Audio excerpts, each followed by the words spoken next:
ஆமாண்டவரே, நீர் மாத்திரம் போதும், நீர் மாத்திரம் போதும்.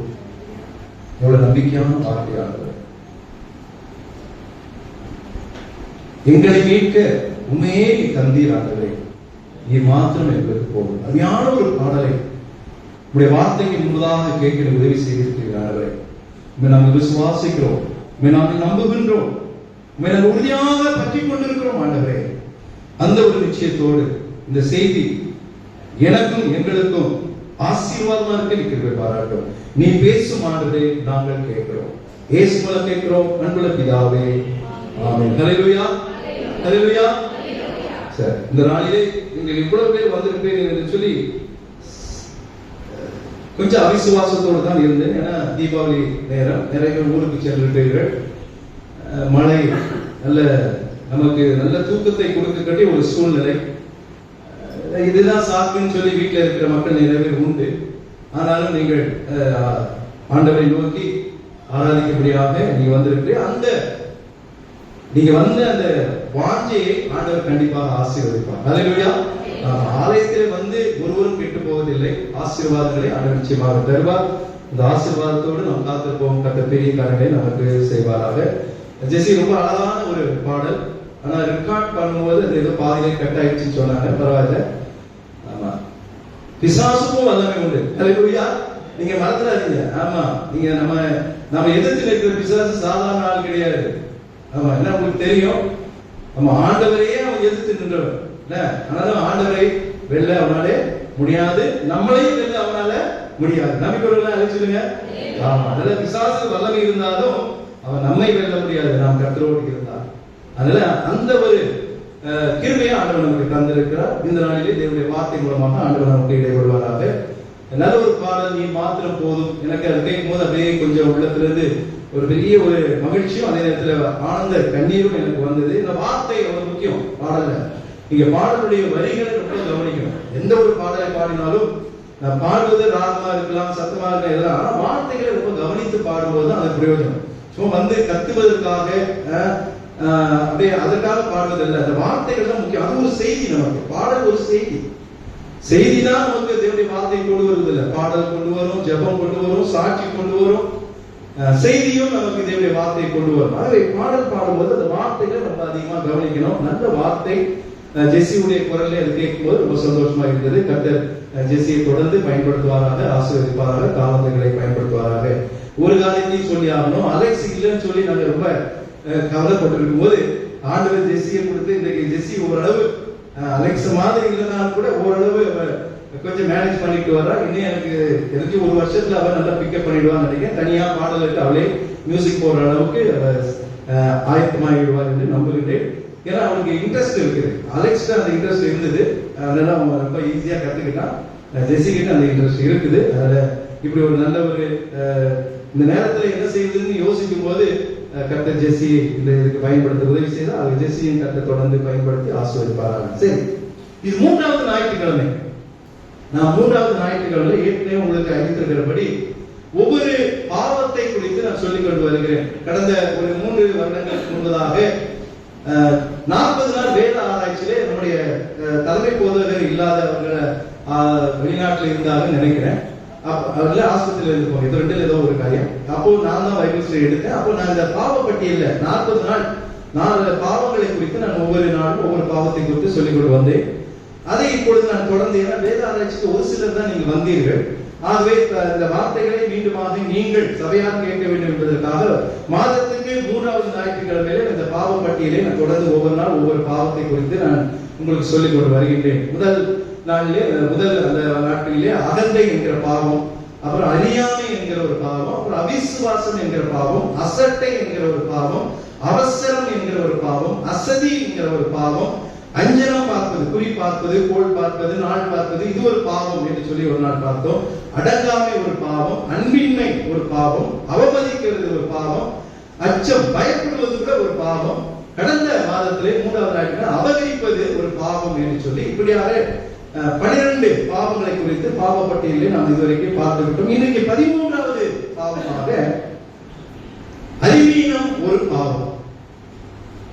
இந்த லிஸ்ட்ல நீங்க முன்னாடி லிஸ்ட்ல பார்க்கும்போது 2வது வருகிற காரியம் என்னது? அறியாமை. இப்ப நீங்க என்னது அறியாமை தான் வந்துருச்சு அப்படின்னு நினைக்கலாம். ஆனா அறியாமைக்கும் அறிவீனத்துக்கும் வித்தியாசம் உண்டு. அறியாமை என்பது தெரியாமல் செய்கிற தவறு, தெரியாமல் செய்கிற பாவம் அறியாமை. ஆனா அறிவீனம் என்பது தெரிந்து செய்கிற பாவம். இப்ப இரண்டுக்கும் வித்தியாசங்கள் உண்டு. அறிவீனம் என்பது நாம் தெரியும், ஆனா என்ன பண்றோம்? அதை செய்து கொண்டிருக்கிறோம். அதுதான் அறிவீனம். இப்போ தமிழ்ல இதுக்கு நிறைய புத்தி இல்லாமை, இல்ல புத்தி இல்லாதவர்கள், கேதைகள், இல்லைன்னா அறிவில்லாதவர்கள், மதியற்றவர்கள், இப்படி நிறைய வார்த்தைகளை நம்ம சொல்லலாம். ஆனா அறிவீனம் என்பது ஒரு பாவம் என்று வேதம் சொல்கிறது. 1 கொரிந்தியர் 15ஆம் அதிகாரம் 34ஆம் வசனத்தை சத்தமாக வாசியுங்கள். நீங்கள் பாவம் செய்யாமல் நீதி கேட்க விழித்துக் கொண்டு தெளிந்தவர்களாயிருங்கள். சிலர் தேவனை பற்றி எப்படி இருக்காங்க? அறிவில்லாதிருக்கிறார்களே. சொல்லிட்டு உங்களுக்கு வெட்கம் உண்டாக இதை சொல்லுகிறேன். இது யார் சொன்னா? அதுக்கு என்ன இவ்வளவு யோசிக்கிறீங்க? கொரிந்தியருக்கு யார் எழுதுனா? பவுல் தான் எழுதுறாரு. பவுல் சொல்றாரு, வருது. ஆனா வார்த்தை அப்படியே விட்டுட்டாங்க. இது தப்பா இருக்குமா? ஒண்ணு தப்பு கிடையாது. ஏன்னா இது கொரிந்தியருக்கு அப்போஸ்தலன் பவுல் சொல்றாரு. என்ன சொல்றாரு? நீங்க தேவனை பற்றிய அறிவில்லாதிருக்கிறீர்கள் என்று சொல்கிறாங்க. நம்ம தேவனை அறிந்திருக்கிறோம், ஆனா அறிந்தும் எப்படி இருக்கிறோம்? அறிவில்லாத இருக்கிறோம். அது நிமித்தமாக நம்ம என்ன செய்கிறோம்? பாவம் செய். நீங்கள் பாவம் செய்யாமல் நீதி கேட்க விழித்துக் கொண்டு தெளிந்தவர்களாய் இருங்கள், புத்தி உள்ளவர்களாய் இருங்கள், விழித்திருங்கள், ஜாக்கிரதையாய் இருங்கள். இந்த வார்த்தையெல்லாம் அடங்கும். எதை குறித்து? நீங்க தேவனை பற்றி இன்னும் அறிவீனமாய் இருக்கிறீர்கள். உங்களுக்கு வெட்கம் உண்டாக இதை சொல்கிறேன். சொல்வதற்கு பவுலுக்கு வெட்கமா இருக்கிறது. ஆமா, ஆனா சொல்றாரு உங்களுக்கு வெட்கம் உண்டாக சொல்லி தைரியம் சொல்றாரு. உங்களுக்கு வெட்கம் இதனால வெட்கம் வந்தாலும் பரவாயில்ல, ஆனா நீங்க தேவனை குறித்ததான அறிவுடையவர்களாக இருக்கணும். இன்னைக்கு அறிவீனம் ஒரு பாவம் என்று வேதம் சொல்கிறது. ஒரு சில வசனங்களை நாம் பார்த்து நம்முடைய தலைப்புக்குள்ளே நாம் செல்லுவோம். ஏசாயா 5ஆம் அதிகாரம் 13ஆம் வசனத்துல வேதம் இப்படியாக சொல்கிறது, என் ஜனங்கள் அறிவில்லாமையால் சிறைப்பட்டு போனார்கள் என்று வாசிக்கிறோம். நம்ம அறிவீனத்தினாலே நம்முடைய வாழ்க்கை என்ன ஆகுதான்? சிறைப்பட்டு போகுது. விடுதலையோடு ஆண்டவர் உங்களை வைத்திருக்கிறார். ஆனால் நீங்கள் அறிவீனத்தினாலே நீங்கள் சிறைப்பட்டு போனீர்கள். வேதத்தினுடைய வார்த்தைகள்லாம் நீங்க கவனிக்கிறது ரொம்ப நமக்கு பிரயோஜனமாக இருக்கும். வார்த்தைக்கு நாம் தேடி அதை யோசிக்கும் போது அந்த வார்த்தை நமக்கு ரொம்ப பிரயோஜனமாக இருக்கும். அது மாத்திரம் இல்லாம சங்கீதம் 49:20 யாராவது ஒரு வாசிங்கள். சங்கீதம் 49:20 கனம் பொருந்தியவனாக இருந்தும் அறிவில்லாத மனுஷனும் அழிந்து போகும் மிருகங்களுக்கு ஒப்பாக இருக்கிறான். ஏன்னா அவன் கனம் பொருந்தியவனாக இருந்தும், தேவனுடைய பிள்ளைகளாக இருந்தும் அவன் அறிவில்லாத மனுஷனாக இருக்கிறான். அதான் சொன்ன அறியாமை என்பது வேற, அறிவீனம் என்பது வேற. நாம் தெரியும், நாம் கனம் பெற்றவர்கள், நாம் தேவனுடைய பிள்ளைகள், ஆனாலும் இன்னும் நாம் அறிவீனமாக அறிவில்லாதவர்களாகவே நாம் இருக்கிறோம். அதற்கு ஒப்பு என்ன சொல்றாங்க? மிருகங்களுக்கு ஒப்பா இருக்கிறோம். நாம நினைச்சு நம்ம தான் மனுஷன். ஆனா நீங்கள் அறிவீனம் உடையவர்களாக இருந்தால் நீங்க யாருக்கு ஒப்பா இருக்கிறீர்கள்? மிருகத்துக்கு. 5 அறிவு உள்ள மிருகத்துக்கு ஒப்பா இருக்கிறீர்கள். போவோம் உங்களை அப்படி சொன்னா. ஆனா நான் சொல்ல, யாரெல்லாம் அறிவீனமாய் அந்த பாவத்துக்கு உட்பட்டு இருக்கிறீர்களோ, இன்னும் தேவனை நீங்கள் அறிந்து கொள்ளாமல் இருந்தீர்களானால் நீங்கள் மிருகத்துக்கு ஒப்பாய் இருக்கிறீர்கள். இன்னொரு வசனத்தை வாசிங்க. ஏசாயா 1:3 எல்லாருக்கும் தெரிந்த ஒரு வசனம். மாடு தன் எஜமானையும் கழுதை தன் ஆண்டவனின் முன்னணியும் அறியும். இஸ்ரவேலோ யாரு? அந்த இஸ்ரவேலர் யாரு? நாம இஸ்ரவேலர்கள். நம்மளதான் சொல்ற இஸ்ரவேலோ அறிவில்லாமலும் என் ஜனம் உணர்வில்லாமல் இருக்கிறது என்று சொல்லி ஆண்டவர் எச்சரிக்கையை சொல்லுகிறார். அறிவில்லை, இத நான் சொன்னா உங்களுக்கு போகும். ஆனா வேதம் சொல்கிறது, நீங்கள் அறிவில்லாமல் இருக்கிறீர்கள், முட்டாளாய் இருக்கிறீர்கள், மதியற்றவர்களாய் இருக்கிறீர்கள், உணர்வில்லாமல் இருக்கிறார்கள். உணர்வின் ஆவி வேணும். அதாவது தாவீது சங்கீதத்தில் அப்ப இதோ என் தாய் என்னை பாவத்தில் கற்பழித்தார் சொல்லும்போது அவர் சொல்ல, எனக்கு உணர்வுள்ள ஆவியை எனக்கு தார். அந்த உணர்வுள்ள ஆவி நமக்கு இருக்கணும். அப்பதான் உணர முடியும். ஆலயத்துக்கு வரணும், பாச பாஸ்டர் நாளை கேள்வி கேட்டுவாரு, ஏன் வரலன்னு கேட்டுவாரு. இல்ல, நீங்கள் வருவது ஆலயத்துக்கு வருவதற்குமாக நீங்கள் உங்களுடைய அறிவீனங்கள் இங்கிருந்து கலைக்கப்படுகிறது, போக்கப்படுகிறது. நீங்க தேவனுடைய மனிதர்களாக நீங்க மீண்டும் தேவனுக்கு பிரியமாக வாழக்கூடியாக நீங்க ஆலயத்துக்கு வருகிறீர்கள். அப்போ உணர்வு வர வேண்டும் என்றால் ஆலயத்துக்கு வரணும். அந்த வார்த்தைகள் உங்களுக்கு கிடைக்குது. அதனால இங்க உணர்வை ஆண்டவருக்கு குறித்து இங்க சொல்லுகிறதை பார்க்கிறோம். இன்னொரு வசனத்தை வாசிங்க. எரேமியா 10ஆம் அதிகாரம் 11ஆம் வசனத்தை வாசிங்க. அதேதான் அது வாசிக்க வேணாம். மனுஷர் அனைவரும் அறிவில்லாமல் மிருக குணமானார்கள் என்று வாசிக்கிறோம். அது மிருகத்துக்கு ஒப்பாகத்தான் சொல்லப்படுகிறது. வாசிச்சோம்.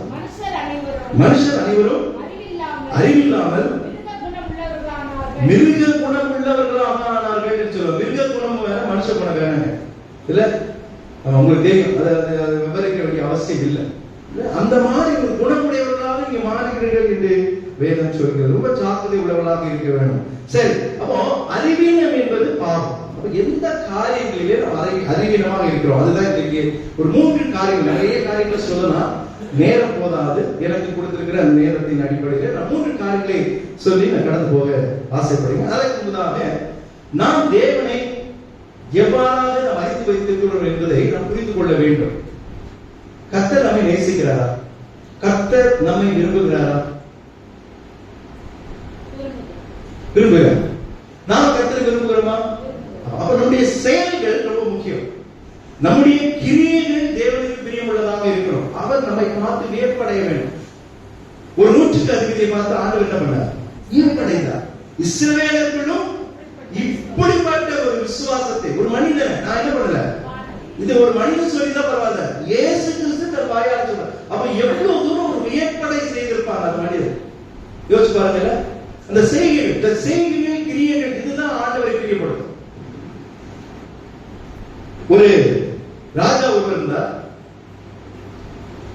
ராஜாவுக்கு வயசாகி விட்டது, பிள்ளைகள் கிடையாது. அந்த ஜனங்கள் மேல ரொம்ப பக்தி உள்ளவன் சொல்லலாம். ஏன்னா ஜனங்கள் எந்த விதத்திலும் கஷ்டப்படக்கூடாது என்று சொல்லி ஆட்சி செய்தவர். ராஜாவும் சரி, ராணியும் சரி. அந்த ராஜ்யம் அவ்வளவு அழகான ஒரு ராஜ்யமாக இருந்தது. ஆனால் வயதாகி விட்டது. ஜனங்களே அவர் வரவழைத்து அவர் சொல்கிறார், எனக்கு வயதாகி விட்டது, இனிமேல் என்னாலே ராஜ்யபாரத்தை செய்ய முடியாது. அதனால நீங்களே என்ன பண்ணுங்க, உங்களுக்கு ஒரு நல்ல தலைவரை ஏற்படுத்தி கொண்டு நீங்க ராஜாவாக முடிசூட்டிக் கொள்ளுங்க. நானும் ராணியும் எங்க போறோம்? காட்டுக்கு செல்ல போகிறோம். போய் நான் என்னுடைய நேரங்களை செலவிட போகிறோம் என்று சொல்லிவிட்டார்கள். இங்க இருக்கிற மக்களுக்கு அது ரொம்ப கஷ்டமா போயிடுச்சு. ராஜா இல்லாத ஒரு ராஜ்யமா, அது நம்ம ராஜா எப்படிப்பட்ட ராஜா? அவரு உடனே ஜனங்கள்லாம் கூடி பேசினாங்க. ராஜா வயசாயிடுச்சுன்னா போனாரு. ராஜாவுக்கு இன்னும் ஆயுசு நாட்கள் வேணும். நம்ம எல்லாம் என்ன பண்ணலாம்? போயிட்டு கடவுள்கிட்ட ராஜாவுக்கு நல்ல ஆயுசு நாட்கள் கிடைக்கட்டும் வேண்டாம் சொல்லிட்டு இவங்க காட்டுக்கு போறாங்க. மக்கள் எல்லாம் காட்டுக்கு போய் தவறு இருக்கிறாங்க எல்லாரும். உடனே கடவுள் அவங்களுடைய தவறு கதை தான். இதெல்லாம் நடக்குமான்னா நடக்க. இது கதையா கேட்டுக்க, சரிங்களா? அப்ப தவம் இருக்கிறாங்க. கடவுள் வந்துட்டார். கடவுள் வந்த உடனே என்ன நீங்க எல்லாம் சேர்ந்து தவம் இருக்கிறீங்க அப்படின்னா அவங்க கடவுள்கிட்ட சொல்றாங்க மக்கள், இல்ல எங்க ராஜா ரொம்ப நல்ல ராஜா, இது வரைக்கும் நாங்கள் ஒரு துன்பமும் படக்கூடாதுன்னு சொல்லி எங்களை ஆண்டு கொண்டிருக்கிறவர், அவருக்கு இப்ப வயசாகி விட்டது. அதனால இப்ப என்ன பண்ணுங்க, நீங்க எங்களுக்கு அந்த ராஜா வேணும். அதனால நீங்க என்ன பண்ணுவீங்க தெரியாது, 100 வருஷம் ராஜாக்கு நீங்க ஆயுச தரணும் அப்படின்னு சொல்லி இந்த தவம் வந்ததா சொன்னாங்க. பார்த்தாரு, சரி ஜனங்களுடைய அந்த செய்திகள் தனக்குன்னு கேட்காம ராஜாவுக்காக கேட்கிறாங்க சொல்லிட்டு, சரி நீங்க சந்தோஷமா போங்க, உங்க ராஜாவுக்கு நான் என்ன பண்ணிட்டேன், 100 வயசு கொடுத்தேன். அவங்க வந்துருக்காங்க, சந்தோஷம் அவங்களுக்கு. நேரம் வராது, ராஜாவும் ராணியும் உட்கார்ந்து இருக்கிறாங்க. ராஜா கிட்ட சொல்றாங்க, ராஜா நீங்க காட்டுக்கு போக தேவையில்லை, ஏன்னா கடவுள் உங்களுக்கு என்ன பண்ணிட்டாரு, 100 வருஷத்தை கொடுத்தாரு. ராஜாவுக்கு ரொம்ப சந்தோஷம். பரவாயில்ல, அப்படின்னா நான் ராஜ்யத்தை ஆள போகிறேன். ராணி மூஞ்சி சரி, ராணி மூஞ்சி சரியில்லை, எதுவுமே பேசல. அவங்க பையன் தூக்கிட்டு காட்டுக்கு போறாங்க. அப்போ ஜனங்க நினைக்கிறாங்க, ஐயோ தப்பு பண்ணிட்டோமே, ராஜாவுக்கு மட்டும் 100 வயசு கேட்டோமே, நம்ம என்ன பண்ணிருக்கணும், ராணிக்கும் 100 வயசு கேட்டிருக்கணும், என்ன பண்றது? அதனாலதான் ராணி கோச்சிட்டு போயிட்டாங்க போல இருக்கு அப்படின்னு சொல்லி அப்படியே யோசிச்சுட்டு இருக்காங்க. இந்த ராணி காட்டுக்கு போறாங்க. அவங்க தவம் இருக்கிறாங்க.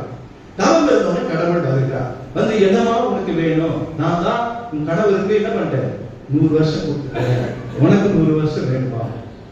சொன்னாங்க, எனக்கு வேணும். என் கணவர் ராஜாவுக்கு நீங்க 100 வருஷம் கொடுத்துட்டீங்களே, இந்த 100 வருஷத்தை கொடுப்பதற்கு காரணமா இருந்த ஜனங்கள் 100 வருஷம் வாழணும். அதனால எங்களுடைய மக்களுக்கு யாருமே மரணம் வரக்கூடாது, அவங்களுக்கு என்ன பண்ணணும், நீங்க 100 வருஷம் கொடுக்கணும் அப்படின்னு சொல்லி ராணி சொன்னாங்க. கடவுளுக்கு ஆச்சரியமா போச்சு, என்னடா இது, தனக்கு கேட்காம ஜனங்களுக்காக கேட்கிறாங்க சொல்லிட்டு கடவுள் என்ன பண்ணாரு, உங்க ஜனங்களுக்கும் நான் 100 வயசு கொடுத்துட்டேன், உன் வயசை பத்தி கவலைப்படாம உனக்கு வேணாம் சொல்லல, உனக்கும் நான் என்ன பண்ணிடுறேன் 100 வயசு கொடுத்துறேன்னு சொல்லி மகிழ்ச்சியோட அனுப்பிச்சு. இந்த ஆள் சந்தோஷத்தோட வந்தாங்க. ஜனங்கள் சொன்னாங்க, எல்லாருக்கும் 100 வருஷம் கிடைச்சிருச்சு, இனி நம்ம நல்லா ஆட்சி செய்யலாம் சொல்லி சொன்னாங்க. ஹல்லேலூயா. சின்ன சின்ன செய்திகள் நமக்கு நன்மை கொண்டு வருங்க. ஹல்லேலூயா. இது வந்து ராணியுடைய அந்த குணத்தை நீங்க பாருங்க. இல்ல ஒரு ஆட்சி தனக்கு கேட்காம மற்றவர்களுக்காக, ஜனங்களுக்காக, இப்படிப்பட்ட ஒரு நற்கிரியைகள், நல்ல காரியங்கள் நம்முடைய வாழ்க்கையில நாம் கடவுளுடைய ஆசீர்வாதங்கள் பெறுவதற்கு, இது உலகத்தின் காரியங்களை ஒரு சின்ன கதை தான். ஆனா நீங்க ஆவிக்குரிய காரியங்களை எடுத்து பார்க்கும்போது நம்முடைய செயல்கள் ரொம்ப முக்கியமாக இருக்குது. அறிவீனமாய் இருந்தீர்கள் என்றால் இன்றைக்கு பாவம் என்று ஆண்டவர் நமக்கு உணர்ந்திருக்கிறார். எது அறிவீனம் என்று சொல்லி பார்க்கும்போது, முதலாவதாக கர்த்தரை அறிவதிலே நாம் அறிவீனமாக இன்றைக்கு நாம் இருக்கின்றோம்.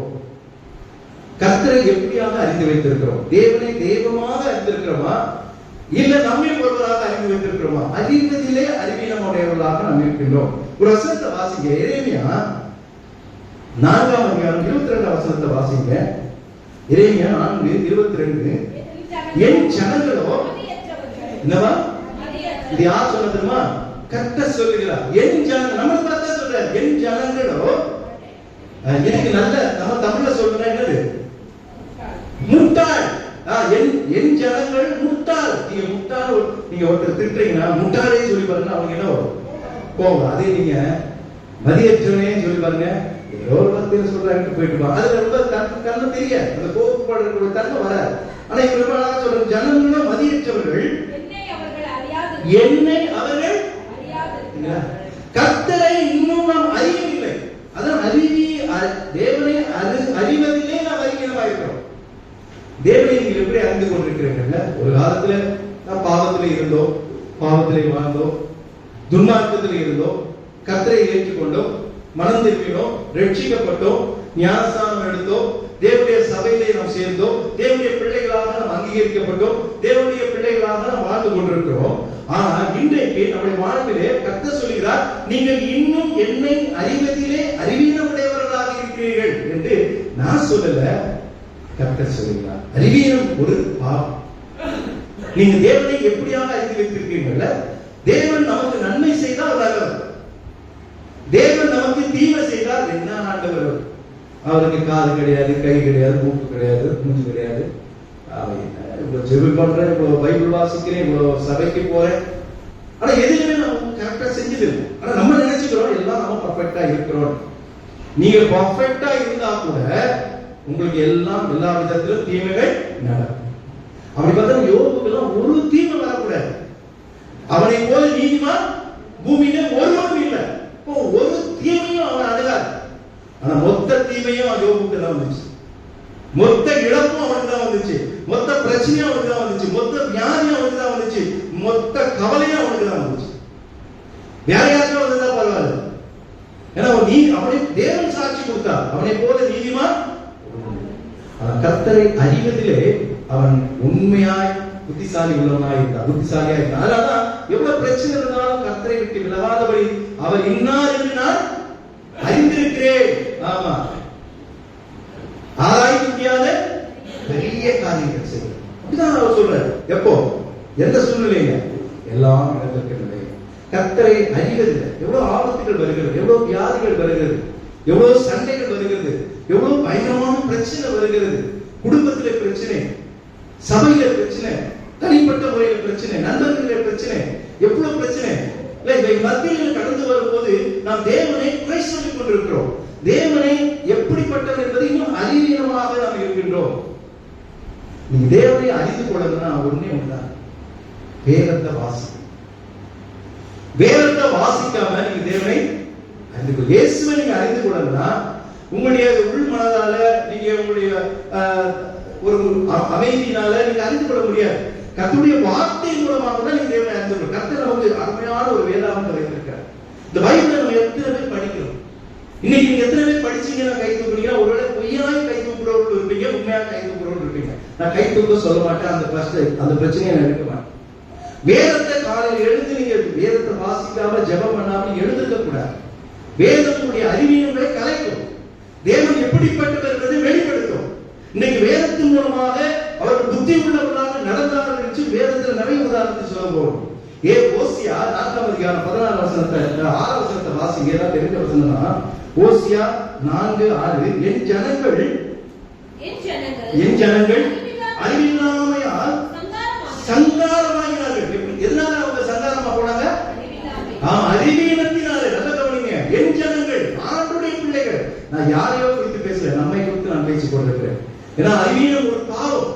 இன்னைக்கு அகந்தை முதல் ஆரம்பித்து இன்னைக்கு 13வது பாவத்துக்குள்ளே நாம் நுழைந்திருக்கிறோம். ஒவ்வொரு பாவமாக பார்த்துக் கொண்டிருக்கிறோம். இன்னைக்கு நாம் தேவனை அறிவதிலே நாம் அறிவீனமாக இருக்கின்றோம். இங்க என்ன சொல்லப்படுகிறது? என் ஜனங்கள் அறிவில்லாமையால் அழிந்து போற. சங்காரம் தெரியல, அவன் நிர்மூலமாக்கப்படுகிறார்கள். எவ்வளவு கடினமான வார்த்தை. சொல்லிட்டு அப்படி வாசிங்க.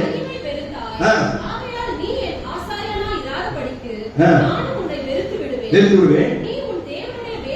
நல்ல கவனிங்க. நீ உன் தேவனுடைய வேதத்தை மறந்தால் ஆகையால்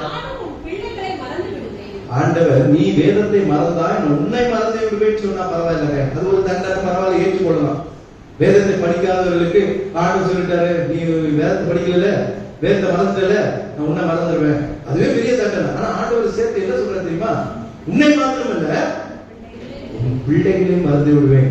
ரொம்ப பயங்கரமான வார்த்தை அது. ஞாபகத்து பிள்ளைங்க நல்லா இருக்குதான் நான் வாழ்றோம். ஆண்டவர் சொல்ற உன் பிள்ளையை நான் மறந்துடுவேன். நீங்க மறந்தாலும் பிரச்சனை இல்லைங்க, உங்களுடைய பிள்ளைகளை யார் மறக்கக்கூடாது? ஆண்டவர் நமக்கு கருத்து சொல்லுங்க. ஹல்லேலூயா. ஆண்டவர் மறந்து விடக்கூடாது. ரொம்ப ஜாக்கிரதையா இருங்க.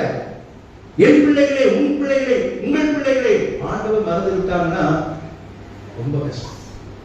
இப்ப ஆண்டவர் உன்னையும் உன் பிள்ளைகளையும் மறக்காமல் இருக்கணும்னா நீ தேவனை அறிந்து கொள்ள வேண்டும். நீங்கள் தேவனை எப்படி அறிந்து கொள்ள முடியும்? வேதத்தின் மூலமாக நீங்கள் அறிந்து கொள்ள முடியும். அதுக்கு ஒரே ஒரு உதாரணத்தை சொல்லி நான் கடந்து போகிறேன். யோசுவாவுக்கு ஆண்டவர் ஒரு கட்டளையை கொடுக்கும் போது அவர் எப்படி அவரை அழைக்கிறார்? யோசுவா உங்களுக்கு தெரியும், மோசேக்கு பிறகு இஸ்ரவேல் ஜனங்களை யார் நடத்துவது, எப்படி நடத்துவது, இஸ்ரவேல் ஜனங்களை நடத்துவது அவ்வளவு ஈஸி கிடையாது.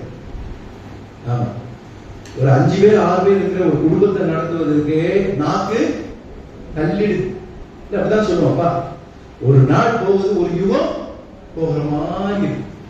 கிட்டத்தட்ட நம்முடைய பாஸ்டர் ஒரு கணக்கு சொல்றாரு, பார்த்தா 20 லட்சம் பேர், 6 லட்சம் புருஷர்கள், அப்புறம் மனைவி கிடையாது, மனைவிகள், பிள்ளைகள், இதெல்லாம் ஒரு கணக்கு போட்டீங்கன்னா 20 லட்சம் வரும். நீங்க யோசிச்சு பாருங்க. அந்த 20 லட்சம் பேரை நடத்தணும்னா மோசே நடத்திட்டான். அவர் முடிஞ்சு போச்சு, அவர் லைஃப் முடிஞ்சிச்சு. ஆண்டவர் மோசே அடக்கம் பண்ணிட்டாரு. ஆமா, மரணம் இல்லாமலே அவன் அழகா எடுத்து அடக்கம் பண்ணிட்டாரு. மரித்தான், எப்படி மரணம்னு சொல்லப்படல, ஆண்டவே அடக்கம் பண்ணினார். ஒரு பெரிய விசேஷத்தை வேற யாருக்கும் செய்யல ஆண்டவர். அதுக்கு பிறகு யோசுவாவை ஆண்டவர் தெரிந்து கொள்கிறார். அப்ப யோசுவா கலைக்கு கொண்டிருக்கிறான். 1ஆம் அதிகாரத்தை கொஞ்சம் திருப்பி வச்சுக்கோங்க.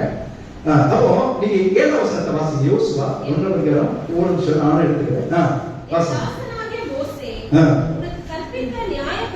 நல்ல கவனிங்க. ஆண்டவர் அவனை அழைத்து அவரை அந்த தேவனை நாம் அறிந்து கொள்வதற்கு முக்கியமான ஒரு காரியம் அங்க என்ன சொல்லப்படுகிறது? 7ஆம் வசனத்துல, என் தாசனாகிய மோசே உனக்கு கற்பித்த நியாயப்பிரமாணம் என்ன?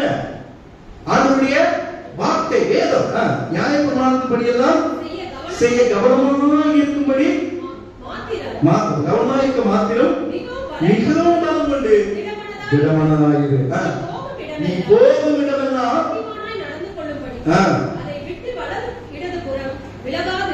ஒரு கட்டளையை கொடுக்கிறார். நிறைய விஷயங்கள் சொல்லியிருக்கலாம் ஆண்டவர். ஒரு விஷயத்தை சொல்றார். என்ன சொல்றாரு? புத்திமானாய் நீ நடக்கணும்னா என்ன பண்ணணும்? வலதுபுறமும் இடதுபுறமும் சாயாம இருக்கணும். எதன் அடிப்படையில? வேதத்தின் அடிப்படையில. ஹல்லேலூயா. நீங்க வேதத்தை விட்டுட்டீங்கன்னா ஆண்டவரை அறிந்து கொள்ள முடியாது. ஆண்டவரை அறிந்து கொள்ள முடியாது. ஆமா, இங்க அதான் யோசுவா அவன் நியாயப்பிரமாணத்தை அவன் கவனமாய் என்ன பண்ணான்? கவனித்து வலதுபுறமும் இடதுபுறமும் சாயாம நியாயப்பிரமாணத்தை வாசித்து அதை அறிந்து கொண்டு அவன் செயல்பட்டான். அதனாலதான் அவன் புத்திமானாய் நடந்தான்னு சொல்லுகிறோம். அறிவீனமாய் இல்ல, அவன் புத்திமானாய். வேதத்துல ஒரு சிலர் தான் நீங்க வாசிக்கிறோம். தாவீது புத்திமானா நடந்தான், யோசேப்பு புத்திமானா நடந்தான், யோசபாத்தோட கர்த்தர் புத்திமானா வராது, கர்த்தர் இருந்தார், இப்படி வார்த்தைகள்லாம் வரும். ஆனா யோசுவாவுக்கு ஆண்டவர் கொடுத்த கட்டளை, நீ நியாயப்பிரமாணத்தின்படி நடக்க கவனமா இருக்கும்படி, வலதுபுற இடதுபுற சாயாதபடி வேதத்தை. ஒரு சிலர் வேத தாசனுடைய வார்த்தைய கேட்டு நடப்பாங்க, அது குழப்பிடும் நம்மள.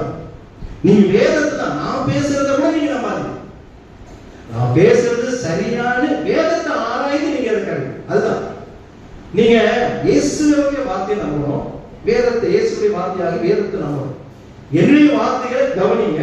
ஒரு சில வார்த்தையை உங்களுக்கு ஏற்றுக்கொள்ள முடியாதபடி இருக்கலாம், ஆனா அதை நீங்க வேதத்தை ஆராய்ந்து அறியும் போது அதை அறிந்து கொள்ள முடியும். அப்ப நீங்க நியாயப்பிரமாணத்தின்படி அதை நடக்க நீ கவனமா இருந்தா மோசே நடத்துறது போல உன்னால நடத்த முடியும். கர்த்தரை அவன் அறிந்து கொண்டான். ஆகவே நான் சொல்லி யோசுவா புத்திமானாய் நடந்தான் என்று வேதத்துல வாசிக்கிறோம். இந்த 20 லட்சம் பேரை நடத்தணும்னா கொஞ்சம் நெஞ்ச புத்தி இல்லைங்க, இங்க நிறைய வேணும். அதுக்குதான் வேத பிரமாணத்தை ஆண்டவர் நமக்கு கொடுக்கிறார். நீ நியாய பிரமாணத்தை கைக்கொள், அதை கவனமாக கைக்கொள், அதை நீ போதி. அதன் மூலமாக மோசே நடத்துவது போல உன்னால் நீ திகையாதே, கலங்காதே, நான் உன்னை விட்டு விலகுவது உன்னை கைவிடு, நான் உன்னோடு இருக்கிறேன், பயப்படாதே, திடம் கொண்டு திடமனதாக இரு. ஆமா, ஆண்டவர் ரொம்ப அழகானவங்க, அற்புதமாய் நடத்துகிறவர். நாம் தேவனை அறிவதிலே நாம் இன்னும் அறிவீனமாக இருக்கிறோம். உணர்ந்து பாருங்க, இன்னும் நாம் தேவனை புரிந்து கொள்ளும். அப்போ வேதத்தை நீங்க வாசி. இன்றைக்கு ஒரு தீர்மானம் எடுக்கும், தீர்மானம் எடுக்கும். ஒவ்வொரு செய்தி வரும்போது ஒரு தீர்மானத்தை எடுப்போம், அதோட அந்த வெளியே போனோடனே எல்லாம் மறந்து போயிடும். வேதத்தை நீங்க வாசிக்காம இருக்கவே கூடாது. ஒரு அதிகாரம், ஆமா, அது நீங்க ஒழுங்கும் கிரமமாய் அதை நீங்க பண்ணணும். ஒரு அதிகாரத்தை நீங்க கண்டிப்பா வாசிப்பேன் தீர்மானம் எடுக்கும். நேரம் கிடைச்சா 2, 3 நீங்க வாசிக்கணும். ஆனா படித்து அப்படியே கடற்கடை படித்து போவதில்லை வேதம். நீங்கள் வேதத்தை ஆராய வேண்டும். வேதத்தை நீங்கள் வாசிப்பதல்ல, சுவாசிப்பது. நீங்க அதை புரிந்து கொள்ள வேண்டும். வேதத்தை வாசிப்பது வேற, சுவாசிப்பது. பிள்ளைகளை வாசிக்கணும், வாசிப்பாங்க. நம்ம வேதத்தை வாசிக்க கூடாதுங்க, சுவாசிக்கணும். அதுதான் மூச்சா மாறும். அப்பதான் தேவனை அறிந்து கொள்ள முடியும். அப்போ யோசுவா தேவனை அறிந்து கொண்டார். காரணம், வேதம் அவனை விட்டு விலகாமல் இருந்தது என்று வாசிக்கிறார். அப்போ தேவனை அறிவதிலே நாம் அறிவீனமாக இருக்கிறோம். வேதத்தை நாம் தொடர்ந்து வாசிப்போம், அப்பொழுது நாம் தேவனை அறிந்து கொள்வோம். இரண்டாவது என்னன்னா, அடங்குவதிலே நாம் அறிவீனமாக இருக்கிறோம், கீழ்ப்படிவதிலே நாம் அறிவீனமாக இருக்கிறோம். கர்த்தருக்கு கீழ்ப்படிகிறது கட்டளை, கர்த்தருடைய வார்த்தைக்கு கீழ்ப்படிகிறது கட்டளை. நமக்கு எல்லாம் தெரியும், ஆனா என்ன பண்றோம்? இன்னும் நம்ம கர்த்தருடைய வார்த்தைக்கு கீழ்ப்படிவோம். ஒருவனும் பாவம் செய்யாதீர்கள் ஆண்டவர் சொல்லிட்டார். ஆனா இன்றைக்கு நம்ம என்ன பண்றோம்? பாவம் செய்து கொண்டிருக்கிறோம். ஒருவனும் என்னை அசட்டை பண்ணாதீர்கள். ஆனா இன்றைக்கு நம்ம என்ன பண்றோம்? அசட்டை பண்ணி கொண்டிருக்கிறோம். எப்பொழுதும் பிடித்திருந்து ஜெபம் பண்ணுங்கள் ஆண்டவர் சொல்லியிருக்கார். ஆனா என்ன பண்றோம்? இன்னும் நம்ம ஜெபம் பண்ணாங்க. கர்த்தருடைய வார்த்தைகளுக்கு நாம் கீழ்ப்படிவது இல்லை. அது ஒரு பெரிய அறிவீனம். அதற்கு நான் ஒரு உவமையை சொல்லிவிட்டு அடுத்த தலைப்புக்குள்ளே செல்ல விரும்புகின்றேன். மத்தேயு சுவிசேஷம் 7ஆம் அதிகாரம் இந்த 21 லிருந்து 27 வரைக்கும் ஒரு ஆண்டவர் ஒரு உவமையை சொல்கிறார். அந்த பகுதியை திருப்பி கொடுத்துக் கொள்ளுங்கள். இயேசு சொன்ன உவமை, அது என்ன உவமை? 2 பேர் வீடு கட்டுறாங்க. உங்களுக்கு தெரியும் அது. ஒருத்தர் எங்க கட்டுறாங்க? ஒருத்தர் மணல்ல, ஒருத்தர் மத்தேயு 7 எடுத்துக் கொள்ளுங்கள். 21ஆம் வசனத்தை வாசிங்க.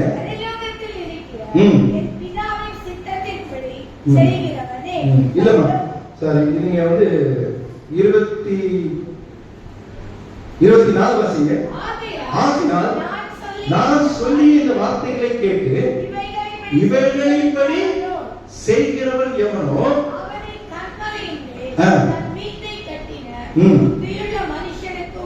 எப்படிப்பட்ட மனுஷன்? அறிவீனமான மனுஷனுக்கு ஒப்பில்ல, புத்தி உள்ள மனுஷனுக்கு ஒப்பிடுவேன் என்று ஆண்டவர் சொல்றார். அவன் வீட எங்க கட்டினா? கண்மலை. யார் கண்மலை? ஆண்டவராகிய இயேசு கிறிஸ்து. இன்னொரு பேர் கண்மலை ஆகிய கர்த்தாவே. இல்ல வேதத்தில் வாசிக்க கண்மலைன்னா ஆண்டவர். ஆண்டவர் மேல அவன் கட்டுகிறான். ஒரு கண்மலையின் மேல வீடு கட்டினா என்ன காத்தடித்தாலும், என்ன புயல் அடித்தாலும், என்ன எதிரான இயற்கை நிலை வந்தாலும் அந்த வீடு என்ன பண்ணாது? அசையாது. அது எப்படி இருக்கும்? உறுதியா இருக்கும். அதான் நாங்க மேல ஒரு படம் போட்டேன், கண்மலை மேல ஒரு வீடு, அது ஸ்ட்ராங்கா இருக்கும். என்ன ஆனாலும் ஒண்ணு ஆகாது. அதுதான் புத்தி, அதுதான் புத்திசாலித்தனம். ஆனா ஒரு சில தேவனுடைய பிள்ளைகளாக இருந்தோம், நம்ம வீடு எங்க கட்டுறோம் தெரியுமா? மணல்ல கட்டுறோம். மணல்ல எங்க கட்டுறோம்? பீச் ஓரத்துல கட்டுறோம். நீங்க சின்ன வயசுல செஞ்சிருப்பீங்க. என்ன பண்ணுவீங்க? கரையை விட்டு தூரமா என்ன பண்ணுவீங்க? ஒரு வீடு கட்டுவீங்க. கட்டிருக்கீங்களா? நான் கட்டிருக்கேன். ஆமா, அலை வரக்கூடாது, வந்தாலும் வரலாம். அப்படித்தான் ரொம்ப தள்ளிலாம் கட்ட மாட்டோம். அது நமக்கு சந்தோஷம். அது என்ன பண்ணும்? கிட்ட கொஞ்சம் கொஞ்சமா அடிச்சுப்போம். சில அலை சுத்தமா அடிச்சுட்டு போயிடும். ஆனா எந்த அலை வந்தாலும் எதை அடிக்க முடியாது? கண்மலை மேல் கட்டின அந்த வீட அந்த சொல்லு. பெருமழை பெய்தது, மழை இருக்குதான் சொல்லிட்டாங்க. இந்த வெதர்மேன் சொல்றாங்க, நல்ல மழை 3 நாள் மழைன்னா நமக்கு நம்பி சொல்லலாம், இடம் இருக்காது. மழை வரவே வராது. அப்படிதான் லீவ் விட்டுருவாங்க. நீங்க எல்லாம் கவனிச்சிருப்பீங்க. நாளைக்கு லீவு, நாளைக்கு பயங்கர மழைன்னுவாங்க. நல்ல காலேஜ்ல என்ன அடிக்கும்? நல்ல வெயில். இயற்கையை நாம கணிக்க முடியாது, ஓரளவு கணிப்பாக சொல்லுவாங்க. அப்படிதான் இல்ல, மழை எப்படி சொல்லிருக்காங்க? நவம்பர் மாசத்துல நிறைய எப்பொழுதும் நிறைய மழை இருக்காங்க. இப்போ ஒரு புயல் உருவாகுதான். எது வந்தா நாம வீடு எங்க இருக்குது? கண்மலை கட்டியிருக்கோம். அலையா இயேசுவின் மேல நாம் கட்டியிருக்கிறோம். என்ன மழை, என்ன புயல், என்ன எதிரான நிலை வந்தாலும் நம்முடைய வீடு அசையாது, நாமும் அசைய மாட்டோம். இங்க பெருமழை சொரிந்து பெருவெள்ளம் வந்து காற்று அடித்து அந்த வீட்டின் மேல் மோதியும் அது விழவில்லை. அதுதான் அறிவுள்ளவர்கள், புத்தி உள்ளவர்கள். நம்ம என்ன பண்றோம்? வீடு கட்டுறோம், ஆனா கட்ட வேண்டிய இடத்துல கட்டல. ஆண்டவருடைய வார்த்தைக்கு கீழ்ப்படிவதை காட்டிலும் ஒரு மேலான காரியம் வேறு ஒன்றும் இல்லை. அதுதானே நமக்கு நிலைத்து நிற்கும். ஆனா கர்த்தருக்கு அடங்குவதில்லை, கர்த்தருக்கு கீழ்ப்படுவதில்லை இன்னும் நாம் அறிவீனமாக இருக்கும். நிறைய உதாரணம் அதெல்லாம் சொல்றதுக்கு எனக்கு நேரம் இல்லை, கடந்து போகின்றேன். ஆகையில உதாரணத்தை நான் எடுத்துக்கொண்டேன், ஓமையை எடுத்துக்கொண்டேன். அப்போ பெருமழை அது ஸ்ட்ராங்கா இருக்கு. ஆனா மறுபடியும் இன்னொரு மழை பெய்யுது. ஆனா அந்த பெருமளத்துல காற்று அடித்தது, அந்த வீட்டின் மேல் மோதிய போது அது விழுந்தது, விழுந்து முழுவதும் அழிந்தது என்று வாசிக்கிறோம். அழிந்து போனால் அது அறிவீனம் உடையவர்கள். ஏன்னா தேவனுக்கு கீழ்ப்படியவர்கள், தேவனுடைய வார்த்தையை பார்த்து கவனித்து ஆண்டவருக்கு அவர் வாழ்கிறார். ஆனா கண்மலை மேல் கட்டினோம் அப்படி இல்லை, தேவனுடைய வார்த்தைக்கு கீழ்ப்படிந்து அவர் கட்டினவர்கள் நிலைத்து நிற்கிறார்கள். நாம் நிலைத்து நிற்கிறவர்கள், நாம் விசேஷித்தவர்கள், நாம் வித்தியாசமானவர்கள், நாம் தேவனுடைய பிள்ளைகள். அறிவீனமா இருப்பது ஆண்டவருக்கு உகந்தது, ஆண்டவர் விரும்புவதும். ஆக அடங்குவதே அறிவீனமாக நாம் இருக்கின்றோம். மூன்றாவது ஒரே காரியத்தை சொல்லி நான் முடிக்கின்றேன். மூன்றாவது, அக்கறை சேர்வதிலே நாம் அறிவீனமாக இருக்கின்றோம். நாம் வாழ்வது எக்கரை, இங்க நம்முடைய கோல் என்னது?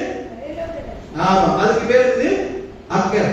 இக்கரையிலிருந்து அக்கறை போகும். அதுதான் நம்முடைய, நான் என்ன சொல்றேன், நம்முடைய இலக்கெல்லாம் என்ன தெரியுமா? எங்க போகணும்? பரலோகம். அந்த பரலோகம் சேர்ந்ததுல அறிவீனமாக இருக்கிறோம்.